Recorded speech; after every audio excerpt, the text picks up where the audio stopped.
नमस्कार सभी धर्मी लोगों का आपके अपने चैनल पर एक बार फिर स्वागत है। आज भी मैं आपको बाइबल के पवित्र और जीवित वचनों पर यही लेके चल रहा हूं कि परमात्मा के पुत्र ईसा धरती पर एक विशेष योजना के तहत आए थे और चंगाई इत्यादि के बहुत सारे ढेर सारे काम किए। उन्होंने सिद्ध कर दिया कि वो परमात्मा के पुत्र हैं और उन्होंने परमात्मा के जो वचन हैं जिन पर चलना मनुष्य के लिए जरूरी है, बिना इन वचनों पर चले हुए ना तो परमात्मा और ना ही स्वर्ग के राज्य को प्राप्त किया जा सकता। शैतान से बचने के लिए जरूरी है कि हम परमात्मा के वचनों को समझें और परमात्मा के मार्ग पर चलें। इसीलिए परमात्मा के पुत्र ईसा धरती पर अवतरित हुए थे। कई बार सुधार जो होता है धरती पर पूरा नहीं हो पाता, आधा अधूरा सुधार होता है। हम धर्म के रास्ते पर चलते हैं तो पूरे धर्म के रास्ते पर न चल के आधे अधूरे चलते हैं। अधूरा ज्ञान आपको डुबो देता है। इसी पर यह जीवित वचन परमात्मा के पुत्र ने कहा है जो आप तक मैं पहुंचा देता हूं। अधूरे सुधार से विपत्ति, अर्थात अधूरे ज्ञान से और अधूरे सुधार से कोई भी काम अधूरा हो उससे संकट आएगा, उससे विपत्ति आएगी। इसी पर परमात्मा के पुत्र ईसा ने अपने वचनों में कहा है, जब अशुद्ध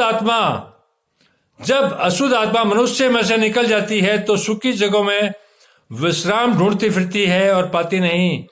जब अशुद्ध आत्मा का मतलब है जब आदमी अंधकार में होता है और पापाचार में लिप्त होता है तो वो अशुद्ध आत्मा से वशीभूत होता है, उसमें अशुद्ध आत्मा आ जाती है। इसी कारण वो पापाचार में लिप्त होता है। और जब किसी नबी के बताए मार्ग पर चलता है, परमात्मा के मार्ग पर चलता है, तब अशुद्ध आत्मा जो होती है वो उसमें से निकल जाती है और धर्म के मार्ग पर चलने लग जाता है।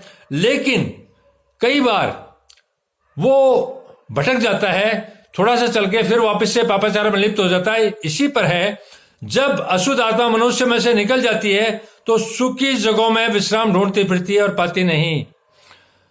जब मनुष्य में से अशुद्ध आत्मा बाहर निकल जाती है तो वो सूखी जगह पर, धरती पर अलग अलग जगह विश्राम ढूंढती है कि मैं कहां आराम करूं, लेकिन पाती नहीं। और तब कहती है, मैं अपने उसी घर में जहां से निकली थी। तब वह कहती है, मैं अपने उसी घर में जहां से मैं निकली थी, अर्थात जिस मनुष्य से निकाली गई थी या निकल गई थी, लौट जाऊंगी। तो जिस मनुष्य का ज्ञान अधूरा है और जो परमात्मा के मार्ग पर चल रहा है लेकिन विचलित है और परमात्मा पर पूरा भरोसा नहीं करता, परमात्मा के पुत्र पर जो भरोसा नहीं करता, वह आधे अधूरे सुधार से विपत्ति में पड़ जाएगा। जो अशुद्ध आत्मा उसमें से निकली है और उसको कोई जगह नहीं मिल रही है तो वो विश्राम ढूंढती फिरती और पाती नहीं। तब कहती है, मैं अपने उसी घर में जहां से निकली थी लौट जाऊंगी। तो वो अशुद्ध आत्मा वापस उसी घर में लौट जाने के लिए आ जाती है और लौटकर उसे सुना, जब वो आती है तो देखती है कि सुना, झाड़ा बुआरा और सजा सजाया पाती है। तो वो आगे देखती है कि झाड़ू बारी हो चुकी है, सफाई हो चुकी है, अर्थात जो गंदगी थी उसमें निकल चुकी है, क्योंकि अशुद्ध आत्मा बाहर थी जब तक। तो उसे सुना भी पाती है कि इसमें कोई है भी नहीं, झाड़ा बुआरा और सजाया पाती है। तब वह वापस चली जाती है। तब वह जाकर अपने से और बुरी 7 आत्माओं को अपने साथ ले आती है। तो वो लौट के अपने से भी बुरी 7 और आत्माओं को अपने साथ ले आती है कि चलो मैं तुम्हें ठिकाना बताती हूं कि कहां रहना है।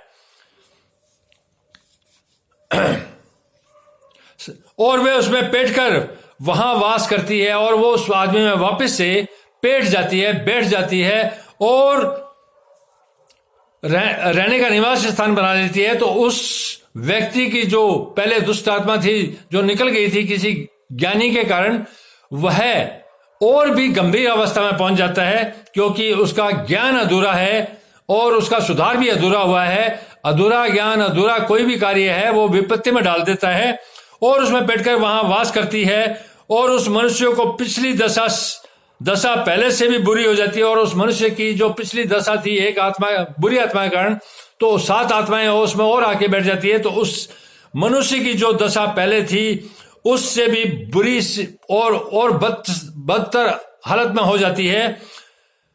इस युग के बुरे लोगों की दशा भी ऐसी होगी। इस युग के जो लोग हैं, जो पापाचार में लिप्त हैं, उनके साथ भी उनकी दशा भी ऐसी ही होगी कि जो एक आत्मा आप में अशुद्ध है वो निकाली गई है कि आप में थोड़ा बहुत ज्ञान आ गया, थोड़ा बहुत आपने सुधार कर लिया, वो आत्मा आपसे बाहर निकल गई और आप पुण्य का कार्य में लग गए, लेकिन फिर आप भटक गए और पापाचार में लिप्त हो गए।